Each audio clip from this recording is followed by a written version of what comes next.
China sits squarely in the intersection of two quintessential trends of the modern age: rapid industrialization and urbanization on one hand, and China's trademark hyper-financing on the other.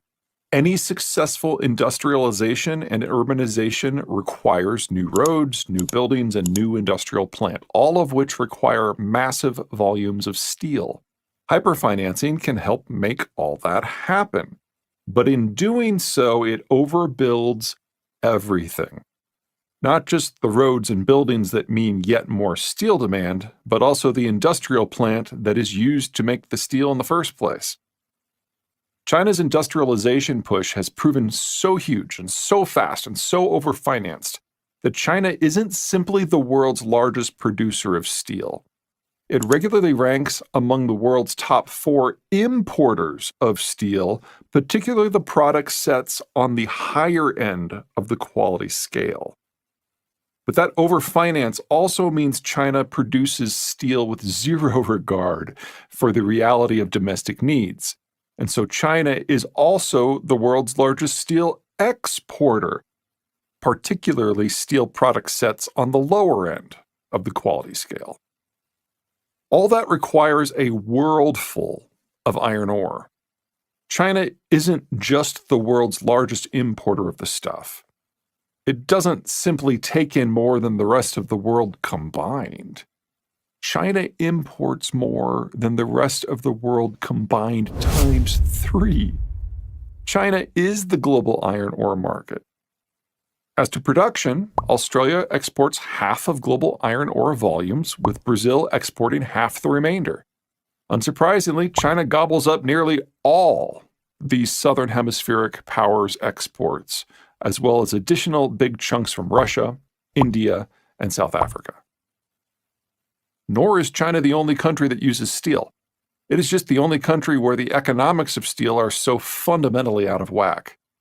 Most everyone else uses iron ore produced a bit closer to home, or in many cases at home.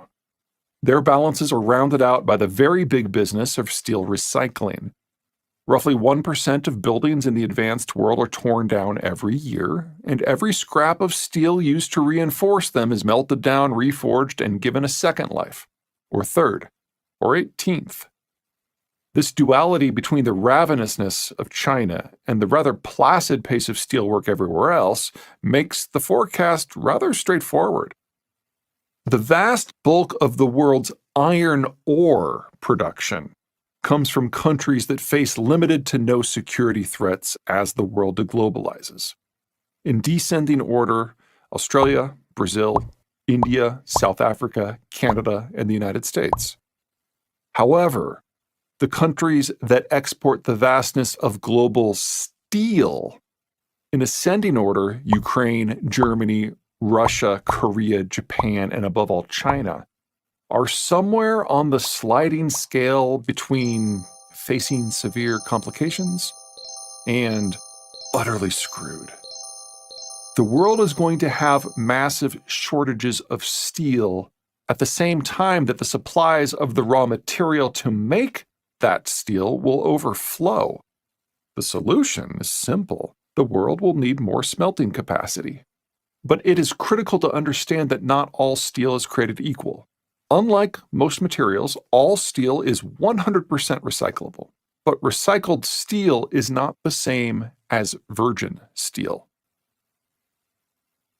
For the duration of the order, that unprecedented, brief, but above all vital moment in human history, all these materials and so many, many more have been made available in a largely free and fair global market. Their availability isn't simply what our modern life is built upon. It has been a virtuous circle. The order established stability, which fostered economic growth, which enabled technological advancement, which led to the availability of these materials, which allowed their inclusion into the products, modernity, and lifestyle of the modern age. In the order, the only competition over materials access was over market access. Invading countries for raw materials was expressly forbidden. You simply had to pay for them. Capital-rich systems, therefore, enjoyed the best access. The Asians, with their hyper-finance model, kind of cheated, with the Chinese ultra-mega-huge hyper-finance system tending to gobble up anything it could. Without the rules and constraints of the order in place, money on its own just isn't going to cut it. Without the order, it all unwinds. This is far worse than it sounds. In the past 75 years of the order, the list of materials critical to what we define as modern life has expanded by far more than an order of magnitude. With the exception of the United States, which will retain full access to the Western Hemisphere and Australia, as well as the military capacity to reach anywhere in the world, no one will be able to access all the necessary materials. They are simply too scattered or, alternatively, too concentrated. A few countries with local deposits or militaries with reach can try, but it is a short list. United Kingdom, France, Turkey, Japan, and Russia. For the rest, there's a very real risk of reverting not simply to the economic and technological levels that pervaded before 1939, but to before the Industrial Revolution itself. If you lack the industrial inputs, you cannot achieve industrial outcomes. Smuggling of ores, processed materials, and/or finished products will, out of necessity, become a booming business. Central to this devolution, once again, is American disinterest. The Americans can access what they need without massive military interventions.